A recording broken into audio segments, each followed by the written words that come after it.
요즘 우리나라가 참 정신이 없지요. 여러분들도 아마 늘 들려지는 뉴스나 기사나 이런 거 보면 마음속에 뭐가 일어나세요? 뭐가 울컥울컥 일어나고, 나도 서울에 있으면 저기 가 있을 텐데 하는 이야기, 또 백성들 기만했던 여러 가지 그런 부분들을 보면서 아마 마음이 편하시지 않을 겁니다. 이번 한 주간 저도 관심 있게 그걸 보면서 봤던 것 중에 이런 게 있더라고요. 평일날인데 2,000명 이상이 나와서 촛불 집회를 계속 했답니다. 대단한 거죠. 어제는 기사를 보니까 주말에 집회를 15만 명이 넘게 나왔답니다.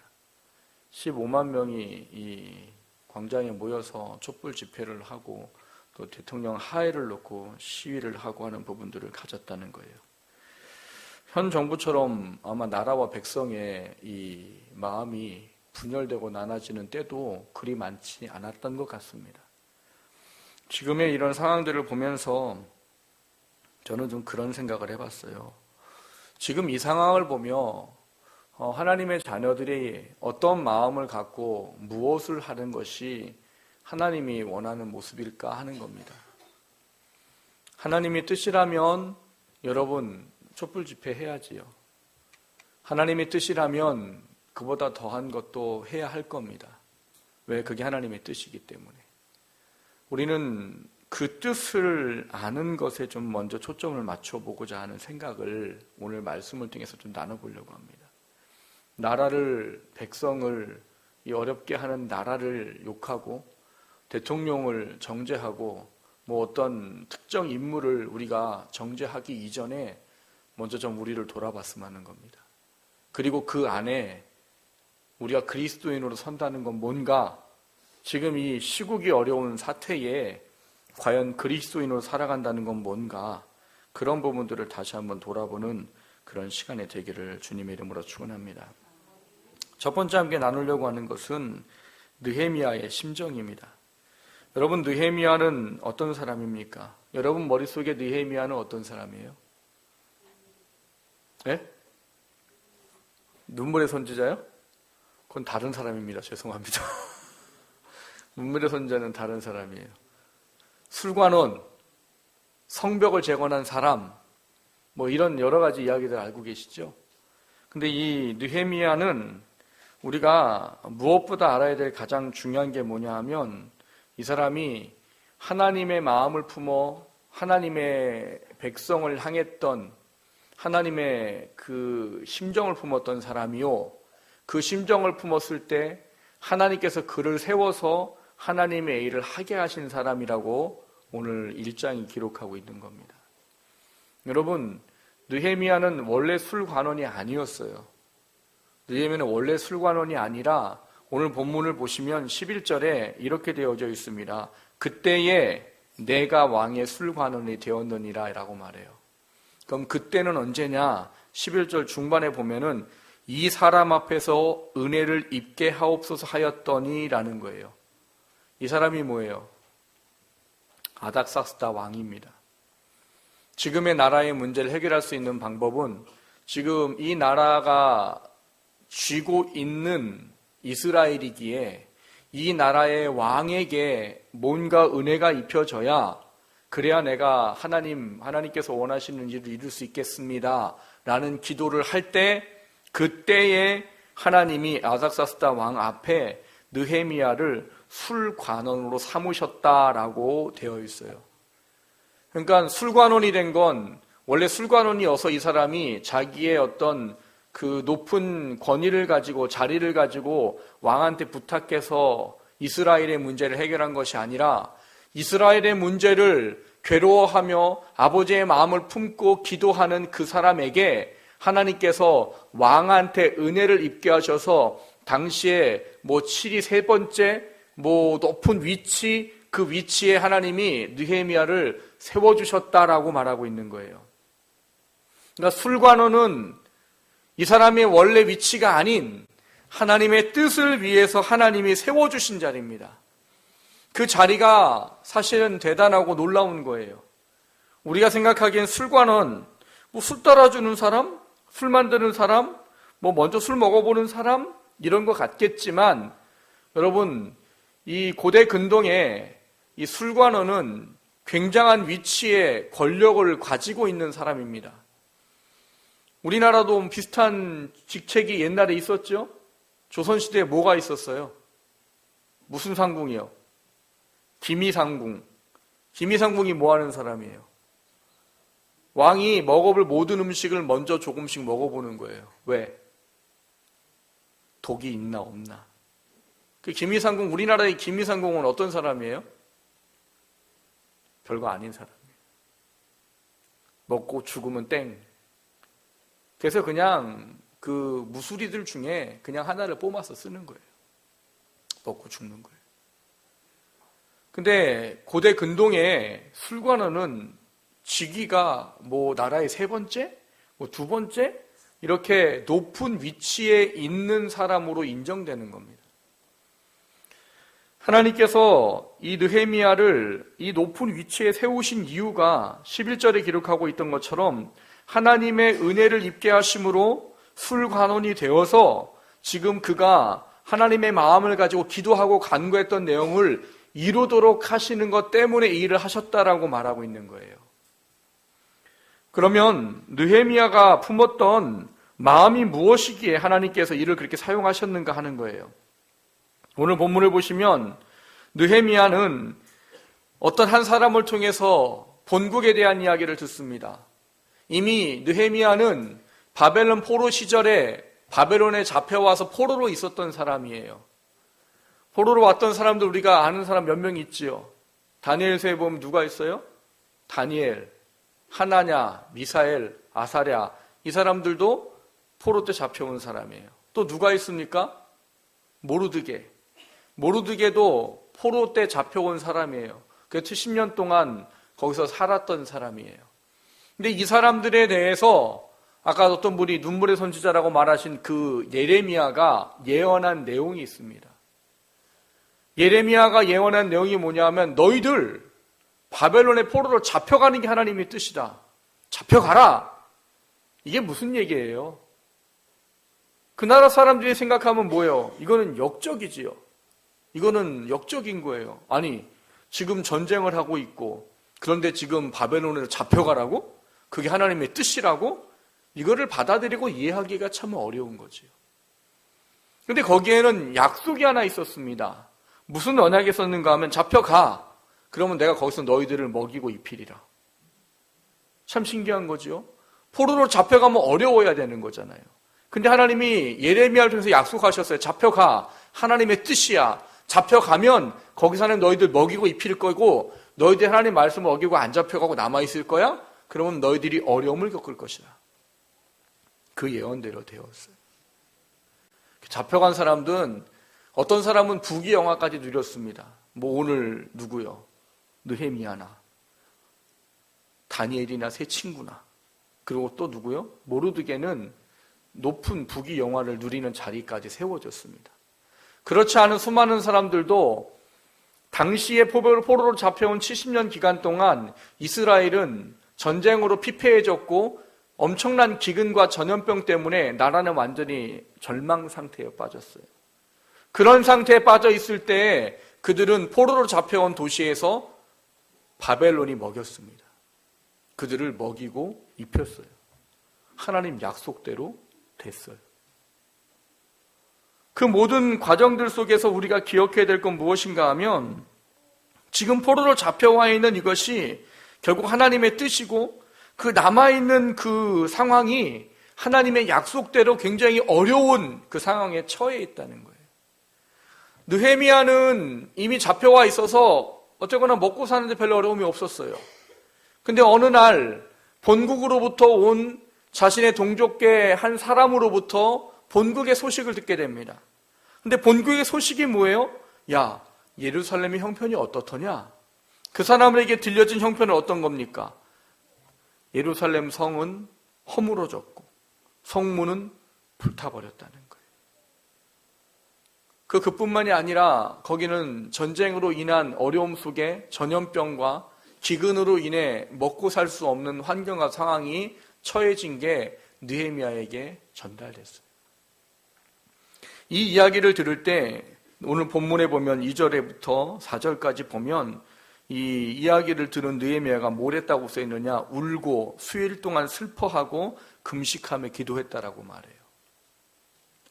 여러분, 나라가 망한 소식을 들었다고 다 이런 마음을 가질까요? 웬만하면 이런 마음을 가지겠지요? 그러나 전부 다 이런 마음을 가지진 않습니다.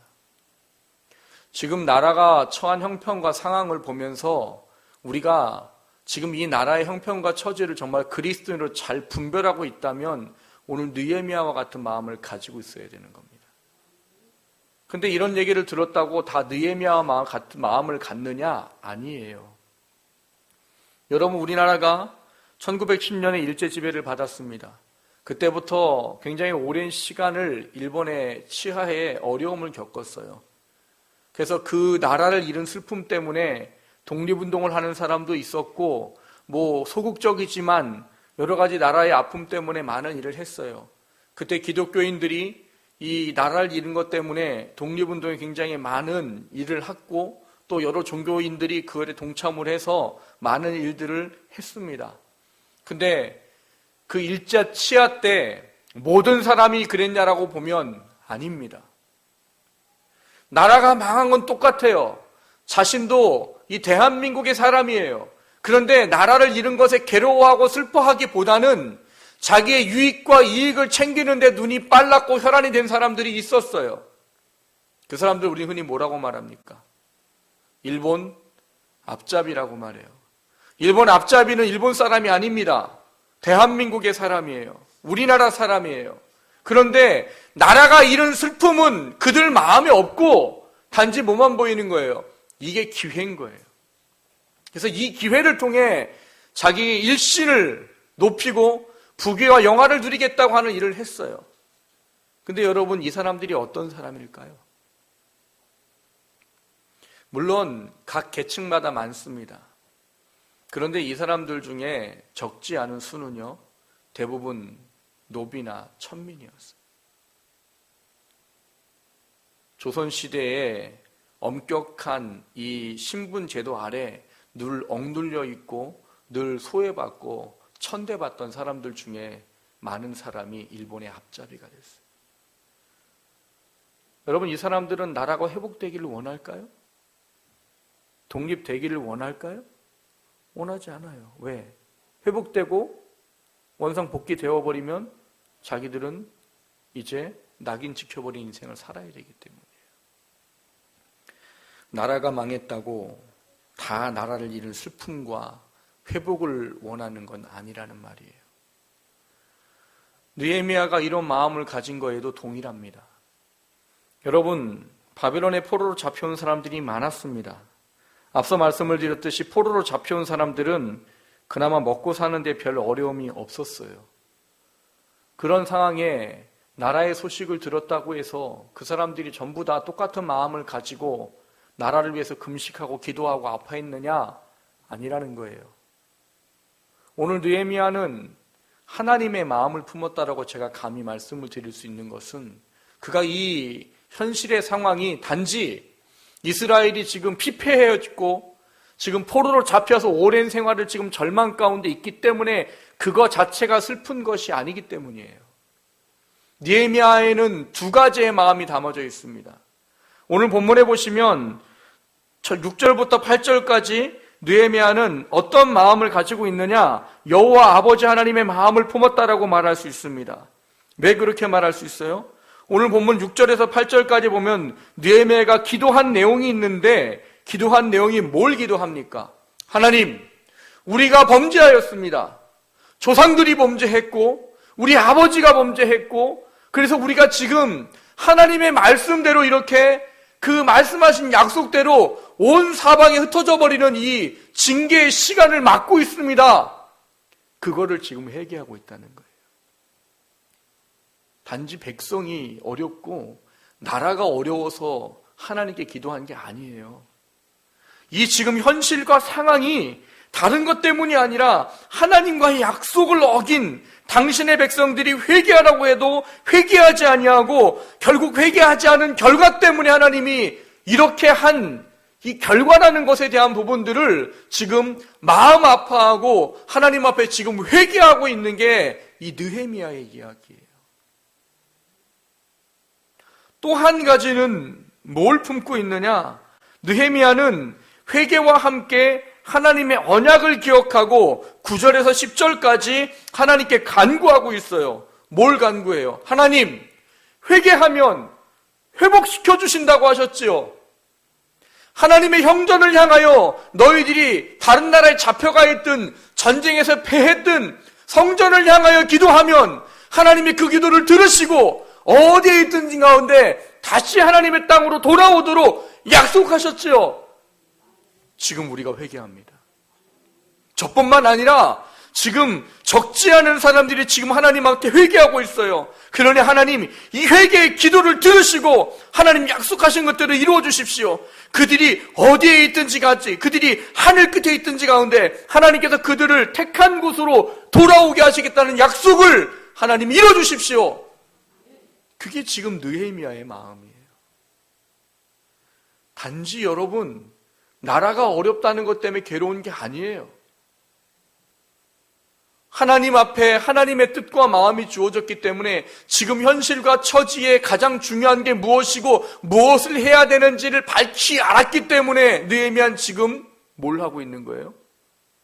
울고 수일 동안을 슬퍼하고 여호와 하나님 앞에 금식하고 기도하고 있다는 거예요. 여러분, 지금 나라와 형편을 보면서 어떤 마음이 드십니까? 단지 그냥 대통령 같지 않은 생각 없다라고 말하는 그런 대통령이 믿기만 하십니까? 아니면 최 뭐라고 하는 사람, 가히 상상할 수 없는 나라가 뭔지도 모르고 휘젓고 다니는 그 여자가 미우십니까? 그 와중에 틈타 싸우는 정치인들이 미우세요? 그러기 전에 여러분 마음을 돌아보십시오. 내 마음이 지금 나라가 이 지경, 이 형편이 될 때까지 나라를 위해서 기도하셨는지, 내가 나라의 그 부분을 보면서 내가 느헤미야처럼 하나님의 뜻 앞에 아픈 마음을 가졌는지, 우린 지금 그걸 돌아봐야 될 때예요. 단지 보여지는 현상 앞에 미운 것, 정죄할 것, 악한 것, 그것만 보고 저것들 왜 저래라고 말하고 손가락질할 때가 아니에요. 지금 우린 기도해야 될 때. 물론 나가서 데모해야지요. 잘못된 거 고치지 않으면 데모해야지요. 그러나 그거 하기 전에 먼저 우린 기도해야 된단 말이에요. 이 형편을, 이 처지를 하나님 앞에 묻고 거기에 대해서 내가 얼마나 하나님 앞에 기도했는지 이 부분을 하나님 앞에 돌아보는 게 먼저라는 이야기예요. 그게 우리가 해야 될 일인 거예요. 돌아보십시오. 지금의 나라의 형편을 보면서 내가 느헤미야와 같은 마음을 갖고 있는지. 여러분, 이 나라 하나님의 도움으로 지금까지 온 나라예요. 6.25 전쟁 일어나고 30몇 년의 기적이요? 세상 사람들이 인정하지 않지만 하나님이 하나님의 자녀들의 기도와 하나님의 사람을 통해서 여기까지 이끌어 오셨어요. 지금도 하나님의 자녀들이 새벽마다 기도하고 심야 때마다 기도하고 예배 때마다 기도하는 기도가 이 나라가 멸망해도 억울할 것이 없는 삶을 살지만 하나님의 도우심을 입고 살아오고 있는 거예요. 근데 그거에 우리 마음이 있었는지 돌아봐야 되는 거예요. 나는 정말 지금 이 작금의 상태를 보면서 느헤미야 같은 마음을 가지고 정말 이 나라가 왜 이렇게 됐는지 하나님의 눈물을 흘려 기도와 하나님의 마음을 가졌는지를 돌아봐야 된다는 거. 정죄하는 건 멈추십시오. 그들을 손가락질하는 거 멈추십시오. 그리고 여러분을 돌아보셔요. 그러고 나서 해도 늦지 않아요. 그러고 나서 그들이 잘못을 회개하지 않으면 그때는 나가서 데모하셔요. 근데 기도하기 전에 나가지 마시라는 거예요. 기도해보지 않고 내 마음 돌아보지 않고 내가 하나님의 나라를 하나님의 마음으로 돌아보지 않고 나가서 데모하는 건 옳지 않습니다. 잘못된 건 바로 잡아줘야지요.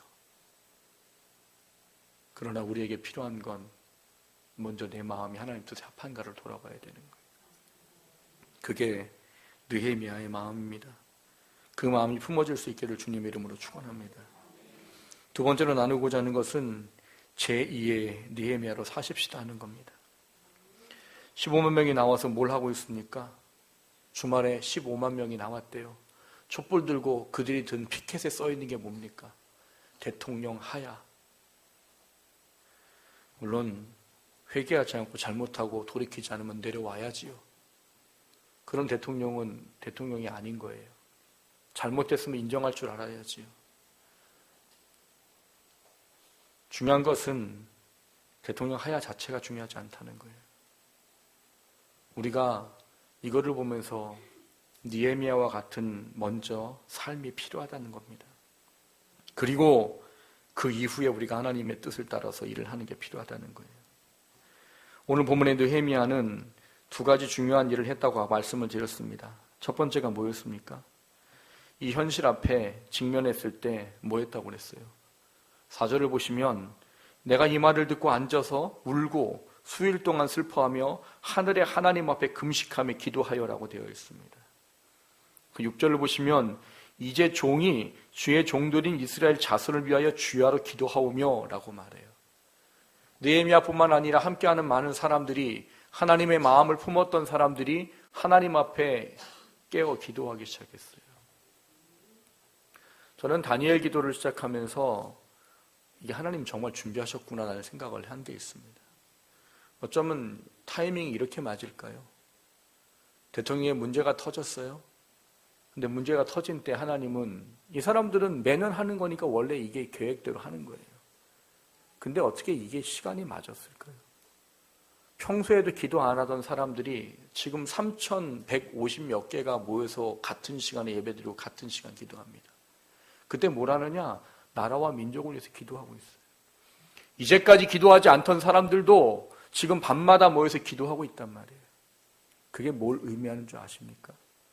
하나님 이 나라를 사랑하시고, 하나님 이 나라, 하나님의 자녀들의 기도를 들으시고, 하나님 이 나라를 온전히 회복하기를 원하시는 뜻을 갖고 있다는 의미예요. 여러분, 느헤미야와 마음을 가졌다면 깨어서 기도하셔야 됩니다. 정죄하기보다 기도하셔야 되는 거고요. 잘못의 옳고 그름은 우리가 가릴 게 아니잖아요. 그건 나라가 가릴 일이고 우리는 기도해야 되는 거예요. 우리가 나라를 위해서 기도하지 못한 것을 회개해야 되는 겁니다. 그게 하나님의 자녀가 해야 될 일인 거예요. 나는 나라를 향한 아버지의 백성으로 나라를 위해 기도 한번 안 해보고 그래놓고 이 현실이 지금 문제가 생겼다고 그 사람들을 정죄하는 건 옳지 않다는 이야기예요. 여러분, 오늘부터 부탁드립니다. 깨어서 기도하십시오. 그리고 여러분, 나라와 민족을 기도하지 못한 것 철저하게 회개하십시오. 우리는 사무엘과 같은 기도를 해야 되는 사람이에요. 내가 이 시간 이후로는 기도를 쉬는 죄를 범치 아니하겠노라. 그 이야기를 왜 했는데요? 미스바에 모여서 백성들이 회개했어요.